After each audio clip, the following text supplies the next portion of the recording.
You know how most of the cosmological arguments, they're kind of like based on the premise that whatever doesn't make sense like rationally, therefore that's wrong. So I'm kind of worried. So speaking. So my question is like, because like when the previous question came on, you said it was kind of hard to reconcile between the free will and that kind of stuff. So sometimes something that doesn't make sense doesn't mean that it's impossible to happen. So how do we kind of make this rational cosmological arguments if they say like, yes, it doesn't make sense, but like it can still happen because our like rationality is limited. I think there's a difference here. The difference is that when we're talking about the cosmological argument or any argument for God's existence, we're talking about what is. Whereas when we're talking about the free will of human beings and the will of God, we're asking the question of how is. And the two questions are completely different. So one is what is or who is. Okay, so in the case of what caused or what is, the cosmological argument. But with the free will thing is how is it the case? Now, if I ask you the question, how does Allah know things? Now, we don't know, right? Yeah. How does Allah hear things? How? Any of the attributes of God, if you attach how to that, we don't know. And there's a good reason for that. The Quran says, لا يدركه الأبصار وهو يدرك الأبصار. That, you know, the visions don't encapsulate him, and he encapsulates all the visions. There is a reason why we can't answer the mechanical questions.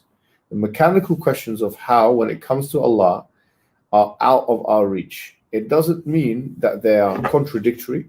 To the contrary, with the free will thing, two things which are almost completely demonstratable from different perspectives is A, human choice, and B, antecedent events causing what's happening now. These two things are demonstrable, right?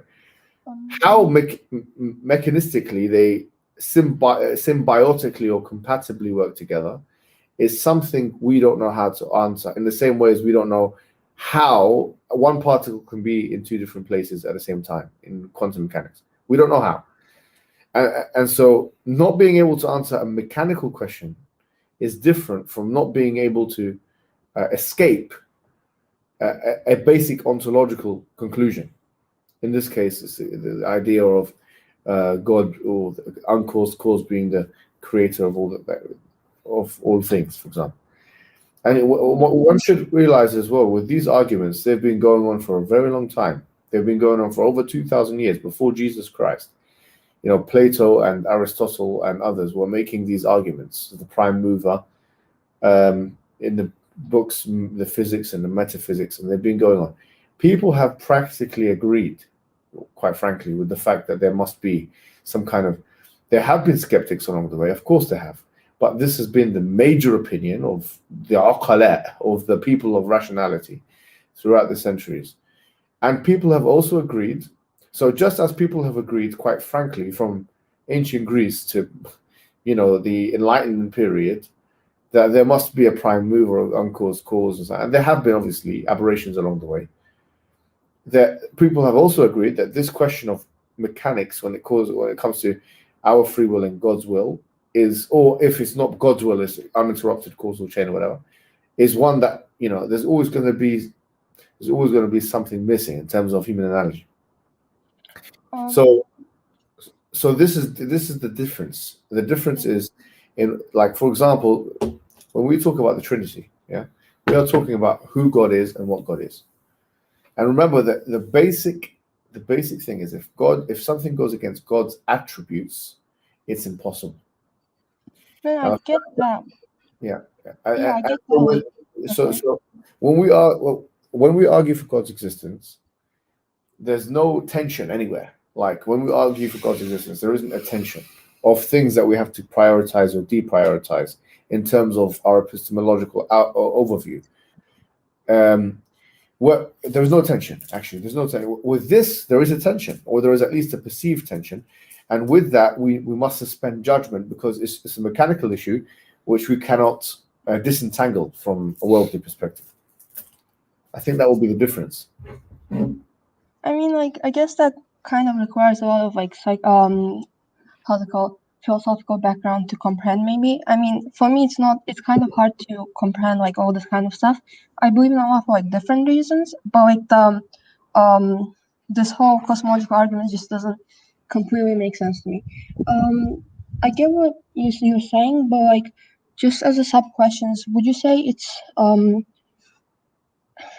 that it's impossible for contradictions to exist ever at all? Like, for example, I know that God like wouldn't go against his own nature, but like, for example, can we say that he can make a squared circle and like stuff like that? Okay, it's a good question. So basically, the answer to this question is, and our scholars have dealt with this, right? That contradictions are not things. Okay, a squared circle is not something that can exist in the real world. When Allah subhanahu wa ta'ala says that Allah is ala kulli shay'in qadir, that he's over all things powerful, that is talking about the scope of possibility and necessity. So there's the only things that come into existence are things which are possible. A squared circle is impossible, and by that we mean it's something which cannot come into existence, and therefore it's nothing. It's not a thing in the first place. Al-Qurtubi said that it means Allah has power over all possibilities, and a squared circle may make sense to you linguistically and grammatically, that there's linguistic items, words in a sentence in a particular order, but it has actually zero informative value. It's equivalent of saying blah blah blah blah blah, literally. So it's a non-thing. It's a non-possibility. But like, how is that different from like on the quantum level? How you said like two photons or something? They can be, it's like one photon but in two places and that kind of stuff. Like for me, that like it's like equally I can't comprehend either one of them, so I can't really distinguish. It's different. I think with the whole one particle being at two places at the same time, we're talking here about something which we observe. Or if you're talking about the double split experiment, which is a very famous experiment on the quantum level, how it behaves as a wave and is being observed and a particle and it's not being. I mean, these things, we're observing it, right? We are sure we're observing it. Now, mechanically, can we explain it? No, we can't explain it. And this in the philosophy of science is called underdetermination, right? We don't have a theory which helps us understand how these things can be possible. It appears to us as if there's one particle at two places at the same time. That's what it appears to us as. But is this what's going on? Or is it just that it appears to us in that way? It appears to us with a double split experiment that it's a particle when it's being observed and it's not when it's a wave when it's not being observed. That's what it appears to us with the instruments that we have and the basic knowledge that we have. That's what appears to us because we're using our macro theories on the quantum level. And what we're saying is that's what it appears to us. It appears to us as a contradiction. But we just basically most things that which are substantiated and observable but appear to us as contradictions are just things we don't understand. That's basically what it is. We don't have a theory that's robust enough to understand this thing. And likewise, we don't have any theory, and we will never have any theory through which we can understand the inner workings and mechanics of God's attributes. Just like the question of how does God hear? This is equivalent to the question of how does God will? How does God hear? Nobody knows that. Everybody can tell you. All the schools of thought in Islam. Everyone affirms. Okay, not every single person. The Mu'tazilis didn't, right? For example, but we affirm that Allah hears. We affirm it. And what is hearing? Idrak al-aswat, knowing, perceiving sounds. We all functionally we know what that means. How Allah does that? How does it interact with Allah? How does what? I don't know. Why don't we have a problem with that? How? Because for us, hearing is a straightforward concept. We just think, oh, Allah does, like I'm hearing the sounds right now that you're making, that Allah has the same connection with. No, He doesn't. In fact, Allah's hearing is completely different to our hearing, and we don't know the how. And likewise, our willing is completely different to Allah's willing, but we don't know how. So the question of how, this has always been known in the Islamic theology. The question of how relating to Allah's sifat is totally unknown. And since it's a question which relates directly to Allah's sifa of irada, which is, and actually qudra as well, but mostly irada, his will, and mashi'a, you know, is another way of saying will, really. And this is a rational point, because you're talking about transcendent being. You're talking about Allah subhanahu wa ta'ala, laysa kamithlihi shay. Yeah. You're talking about a transcendent being. Now, to try and even fathom the kind of, you know, the answers to these questions concerning the transcendent being, really, you would have to put yourself in that situation, which is totally impossible, because we are the created being. You know, if an ant cannot, I don't know, understand the reality of an elephant, then by greater reason, what about us and Allah subhanahu wa ta'ala who created us and everything else, right? So it's actually rational to posit that you could never answer certain questions. And you could call this the role of the mind, right? The mind has a role and limitation. It can do with some ontological questions about our existence, for example, and our purpose, such as God exists, is worthy of worship, and so on and so forth. And there are other questions, and the very nature of those particular questions is it would have to assume that we are of a particular reality that we're not, right? So in this case, even to try and fathom the howness of Allah subhanahu wa ta'ala in these issues, you'll have to arrogate to yourself some kind of divine nature, you know, may Allah protect us from some silly thoughts, right? Yeah. So it's very important that, you know, just because sometimes you can't answer a question that you think it's, you know, it's irrational. No, the very fact that you can't answer the question is a rational point, right? That's very important to understand as well. I want to summarize it in this way. What's your name, sister? I forgot. Sorry. Fidan. Huh?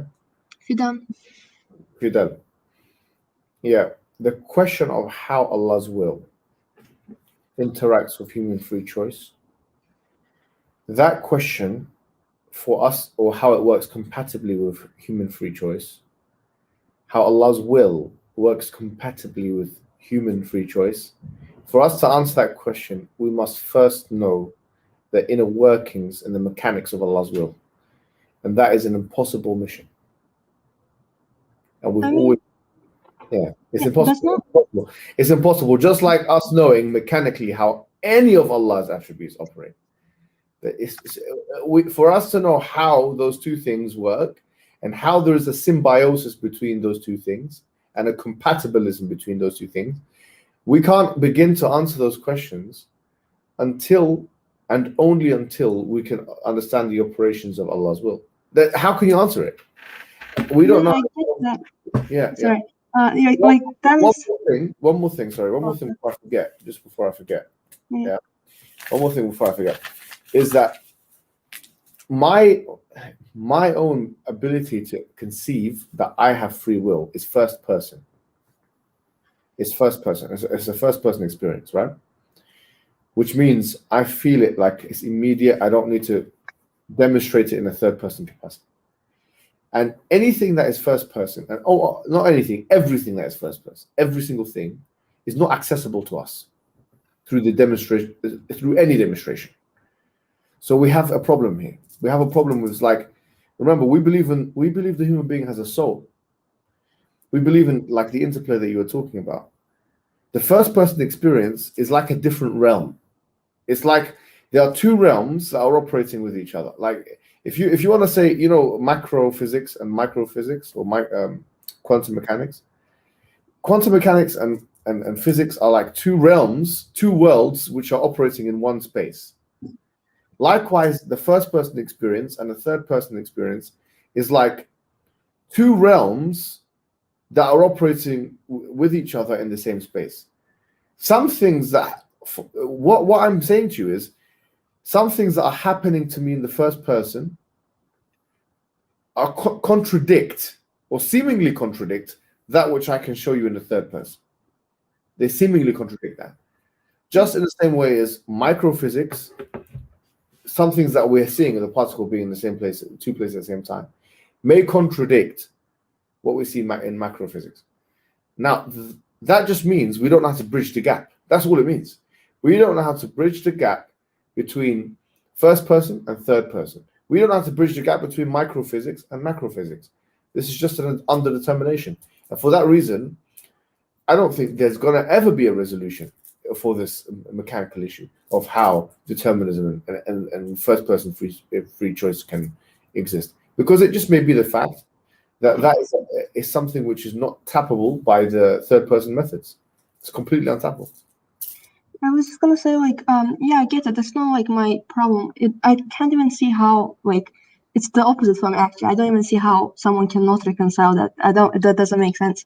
My main thing was kind of like the cosmological argument, in the sense that, like, for example, how do you convey that to an atheist? So, for example, if you start with the premise that some things might not make sense to us, but yet, like, there might be an answer. So, like, for example, if they say, yeah, maybe you think that something cannot come from nothing or something like that, or if you say, for example, God has always existed, and yet, like, infinitely into the past, and yet this present has reached, and then they say, like, why cannot that be the case with the universe? Like, why can't you say that the universe has always existed, and then like, infinite time has passed, and then like, if they kind of compare the two, what would you tell them, in a sense, I guess?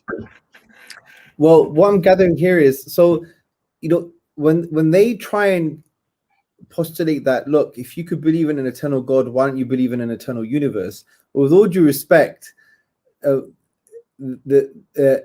that may sound, you know, a very nice way of getting out of the argument, but when you look at the universe, then you need to say to them, well, what is telling you that the universe is eternal? Well, number one, you can't say it's eternal because it's contingent, it's dependent. The universe and everything within it is contingent, and contingent things have limited physical qualities, and things with limited physical qualities are finite. So how can you say it's eternal unless you're just postulating it without any evidence here, right? So when they say things like this, you just have to basically challenge the assumption. They're assuming that the universe is eternal, but when you look at the nature of the universe, or you try and conceptualize this issue, you will come to the conclusion that the universe is actually not eternal. And you know what's interesting, if they're happy to say that the universe is eternal, then they're happy to agree with eternal things existing, right? So they would have to at least say, therefore, that we both have a similar argument. It's both of similar epistemic status. Obviously, we wouldn't agree with such a thing. But that's very important for you to understand. Now, I think the whole problem lies here is there is a difference between foundational questions and foundational issues that you could actually prove using a sound intellect, and non-foundational issues. And what I mean by that is issues or concepts that emerge from the foundation. So things like, for example, Qadar, things like predestination and free will, those ideas come from a pre-existing intellectual foundation, such as Allah exists, the Quran is from Allah subhanahu wa ta'ala, and so on and so forth. So when we say you can prove Islam, we're saying the sound aql, the sound intellect, can actually prove the intellectual foundations of Islam. And yes, as a result of that, we'll have some questions. Some we may answer, some we may not. But not being able to answer those secondary type of questions doesn't undermine the intellectual foundations. That's one thing to understand. And also, when it comes to the cosmological argument, and they say, oh, if God can be eternal, then why not the universe eternal? I'm just going to go back to the similar point. They have to assume the universe is eternal, because when you look at the universe, all you can see that is contingent and dependent in nature, and therefore it is finite. And if it's finite, it cannot be eternal. So, and the reason we believe Allah is eternal is because when we work through the argument, we can only come to the most rational conclusion. The most rational conclusion is that there is a necessary being that's independent and eternal. And obviously we don't have time to go into the argument right now, but we make the claim based on sound reason. Their claim, they're using it just a last minute ploy to clutch at intellectual straws, just to move away from the idea of a deity or a creator. And they say, oh, but maybe the universe is eternal. But hold on a second. We've already discussed for the past 20 minutes, for example, when you're articulating the argument, that the universe is contingent in nature, that the universe is finite, and so on and so forth. And one more thing, and even if the universe was eternal, we don't believe this, right, in Islamic theology, but let's postulate this. Let's say the universe is eternal. If the universe is eternal, then you could still argue that it requires some kind of necessary cause or some necessary being, or it has to derive its existence from a necessary entity that necessarily exists. Why? And here's the full experiment that one philosopher articulated. Imagine you have an infinite chain of human beings, and each person in the chain is a result of the biological activity of the people in the chain prior to them, and this is an eternal or an infinite chain. Now, that chain is contingent, and it requires an explanation, because why is there an infinite chain at all? And each part of the infinite chain is made up of contingent things. And we know that the principle of contingency, or the principle of dependency, is that dependent parts will always make dependent wholes. And if it's the case that dependent parts always make up dependent wholes, then that dependent whole requires something independent and necessary to explain it, even if it's eternal. Obviously, we don't agree with this, that there are eternal things that coexist co-eternally with Allah. Of course not. But say, even if for argument's sake, let's say the universe is eternal, well, it still requires a necessary being to explain his existence. So the sun and the rays, the rays, if it's eternal, but yes, yeah, absolutely, good point, very good point.